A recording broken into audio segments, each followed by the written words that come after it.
Lorsque vous recherchez un stage, une alternance ou tout simplement un premier emploi en tant que data scientist, et même tous les emplois d'ailleurs, il y a une étape indispensable, incontournable, je dis bien incontournable, qui est même déterminante dans le processus de recrutement, par laquelle toutes les entreprises, je dirais 98% des entreprises, presque toutes, font passer les candidats, c'est l'entretien technique. C'est un exercice qui peut être déstabilisant si on n'a jamais fait et si on ne s'est pas préparé. Donc, dans cette vidéo, je vais partager avec vous déjà qu'est-ce que l'entretien technique, quelles sont les attentes du recruteur lors d'un entretien technique. Et aussi, je vais partager mon expérience, quelles sont les actions qu'on doit mettre en place pour pouvoir mieux préparer et réussir cet entretien. Je vous laisse avec le générique et on se retrouve juste après.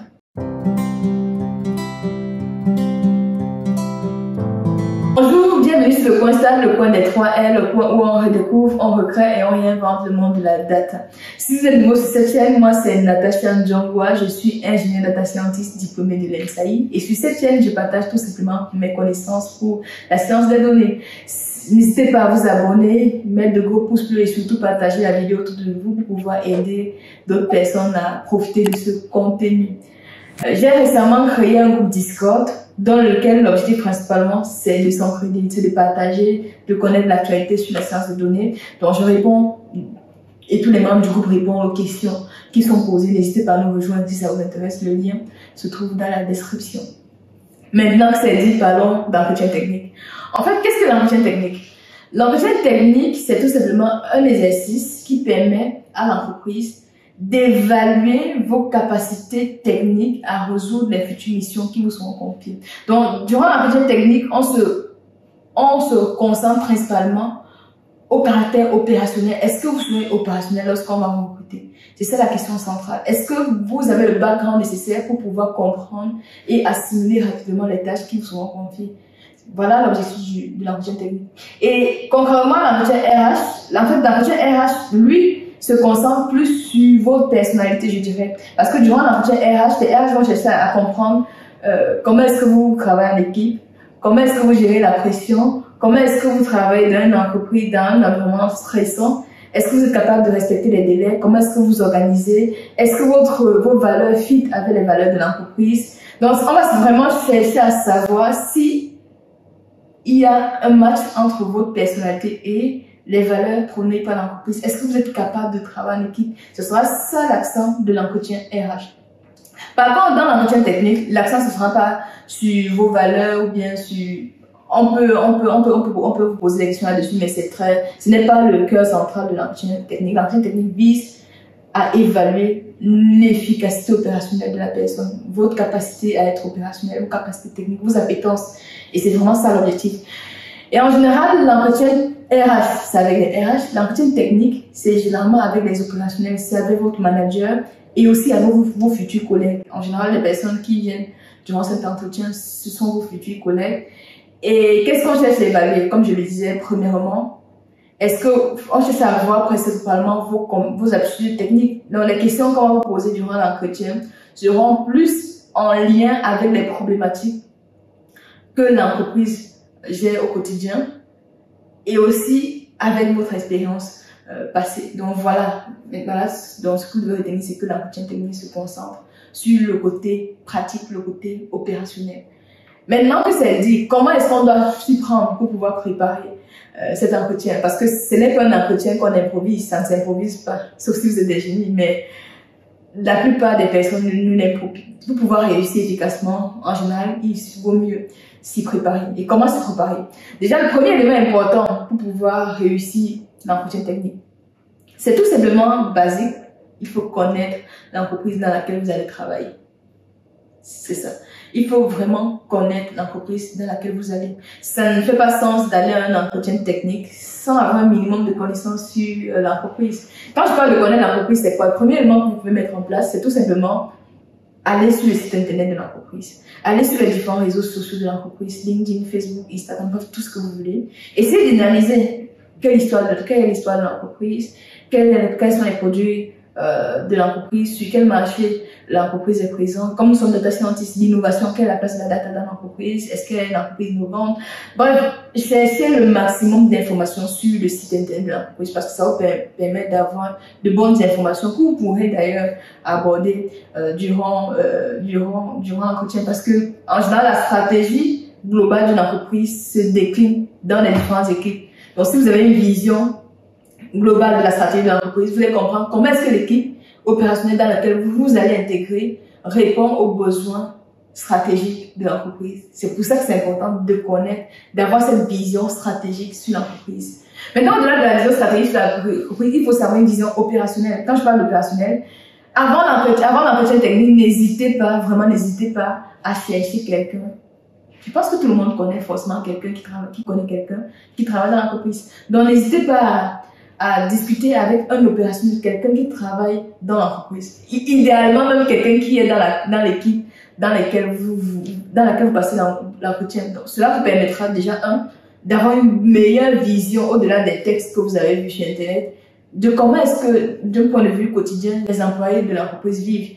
Quelle est l'ambiance d'équipe, quels sont les outils qu'ils utilisent au quotidien, vous voyez. Donc, ça va vous donner des bonnes informations que vous allez pouvoir partager durant l'entretien. Donc, premier conseil important, allez sur le site de l'entreprise, connaître l'entreprise et aussi discuter avec un opérationnel. Et idéalement, quelqu'un qui est dans l'équipe dans laquelle vous voulez postuler. Ça, c'est le premier point. Maintenant, le deuxième élément important pour pouvoir mieux réussir son entretien technique, c'est de maîtriser, je dis bien maîtriser l'offre d'emploi. Vous pouvez pas aller passer un entretien sans connaître les attentes du recruteur. Et la meilleure façon de connaître les attentes d'un recruteur, c'est de connaître ce qui a été mentionné sur l'offre d'emploi. On est d'accord, parfois les offres d'emploi sont un peu du bullshit. J'en conviens parfois. On a mis des choses pour embellir l'offre. Mais au moins, il faut maîtriser ces choses-là. Connaître ce que le recruteur a mis sur l'offre d'emploi, c'est super important. Déjà, ça vous permet de faire le tri sur vos expériences, de permettre de déterminer est-ce que j'ai déjà pas fait par le passé, faire des missions qui peuvent cadrer avec cette demande. Et si oui, je vais absolument mettre en avant ces missions durant mon entretien. Donc, prenez le temps. Lorsque vous discutez même avec l'opérationnel, n'hésitez même pas à partager l'offre d'emploi avec lui. Comme ça, il vous dira ce que le recruteur peut attendre et ça vous donnera déjà des billes. Et ça vous permettra également de préparer des questions pertinentes en rapport avec l'offre. Donc, n'hésitez pas à bien lire l'offre d'emploi. J'en ai déjà vu des personnes qui viennent sans comprendre ce qu'il y a sur l'offre, sans même connaître de quoi il s'agit. Ils s'amènent les pinceaux, donc n'hésitez pas à bien maîtriser l'offre d'emploi, ça fait la différence. Maintenant que vous connaissez l'entreprise, vous connaissez l'offre d'emploi, il faut vous connaître vous. Il faut connaître votre CV. C'est important de maîtriser son CV. Quand il parle de maîtriser son CV, c'est premièrement connaître toutes ses expériences passées. Surtout vos expériences, que ce soit expérience professionnelle, stage, alternance ou même les projets académiques, parce que les projets académiques font partie d'une voie de professionnalisation. Essayez de voir quel était le contexte de ce projet, de cette expérience, quels étaient les objectifs, quelles sont les missions que j'ai réalisées durant cette expérience, quelle est la méthodologie, nous sommes techniciens entre guillemets, du moins on fait un métier quantitatif, quelles sont les méthodologies techniques que j'ai utilisées pour pouvoir répondre à cette problématique. Est-ce que je les maîtrise? C'est important. Rassurez-vous de connaître toute la méthodologie que vous avez utilisée dans vos expériences. Quels sont les résultats obtenus? En matière de résultats, c'est également important de mettre en avant la valeur ajoutée de votre travail. Par exemple, vous avez fait un modèle, il faut montrer que le modèle avait 80% d'AR, par exemple, parce que ça va être très bon pouvoir discriminant. Montrer, par exemple, que vous avez développé un outil Shiny qui automatisait une tâche précise. Ça montre en fait que vous apportez de la valeur à l'entreprise. Donc, n'hésitez pas à vraiment, au-delà des missions, identifier la valeur que vous avez apportée durant cette mission, c'est très important. Donc, retenez bien le troisième élément important pour préparer l'entretien technique, c'est de connaître son CV. Un autre aspect à connaître son CV, c'est aussi de vous rassurer que sur votre CV, vous maîtrisez vraiment tout. Quand il dit tout, c'est tout. Parce qu'il y a beaucoup de personnes qui vont mettre sur leur CV beaucoup de mots-clés, beaucoup de choses pour pouvoir pour pouvoir avoir l'entretien, alors qu'ils n'ont jamais fait ces éléments-là. Tu vois, quelqu'un, il n'a jamais fait, il ne sait même pas c'est quoi le NLP, mais il met son CV qu'il est expert NLP. Tu as fait ça quand vous? Mettez seulement ce que vous connaissez parce que pendant l'entretien technique, en général, on vous posera toujours des questions en lien avec ce que vous avez mis sur votre CV. Donc, n'hésitez pas à vous rassurer de maîtriser tout ce qu'il y a le CV. Donc, rassurez-vous que sur tout ce que vous avez mis sur le CV, vous serez capable d'expliquer cela à un enfant de 5 ans. C'est très important de vulgariser. Donc, voilà. Un autre aspect important, nous sommes des data scientists, nous sommes des mathématiciens, nous sommes des informaticiens. C'est important de connaître. En général, pendant l'entretien d'embauche, on ne va pas vous demander des choses trop compliquées. Non. On ne va pas vous demander des choses compliquées. Ne vous attendez pas à ce qu'on vous demande des choses trop compliquées. Donc, le premier élément important, c'est déjà vous rassurer que vous maîtrisez les bases. Vraiment les bases. Quand je dis les bases, je parle de quoi? Est-ce que vous connaissez c'est quoi la P-valeur? Parce qu'on utilise la P-valeur au quotidien. Est-ce qu'on sait vraiment ce que c'est? J'ai même d'ailleurs fait une vidéo qui apparaît juste là. N'hésitez pas à aller regarder si vous n'avez pas encore regardé. Mais est-ce que vous savez ce que c'est? Connaître les bases. Est-ce que vous connaissez les différentes lois de probabilité qui existent? Est-ce que vous connaissez les différents tests de statistiques? Par exemple, est-ce que vous savez que lorsqu'on a deux variables qualitatives, on peut faire un test de Kidney, on peut faire un BD-gramme, on peut calculer un Chukwu? Est-ce que vous connaissez ça? Donc, n'hésitez pas à revoir toutes les bases, en fait. Et c'est important. Parce qu'il y a des cas où des personnes viennent en entretien, on leur demande, si j'ai une variable qualitative binaire, quel type de modèle la personne parle de régression linéaire? Est-ce qu'on peut faire une régression linéaire lorsque la variable dépendante est binaire? C'est pas possible. Donc, rassurez-vous que vous connaissez les bases. Et tous les modèles basiques, ce que moi je recommande souvent, c'est de faire des fiches synthétiques.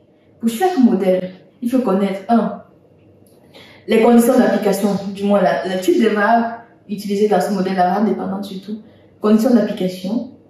Quelles sont les hypothèses sous-jacentes? Parce que lorsqu'on fait un modèle, nous sommes tous des statisticiens, nous sommes tous des data scientists. Lorsqu'il y a un modèle, il y a toujours des hypothèses. Quelles sont les hypothèses sous-jacentes au modèle? C'est important de les avoir. Troisième élément important, comment je fais pour vérifier ces hypothèses? Quel test statistique je dois mettre en place pour pouvoir vérifier ces hypothèses simples statistiques? Comment est-ce que je vérifie les hypothèses que j'ai mises? Qu'est-ce que je mets en place?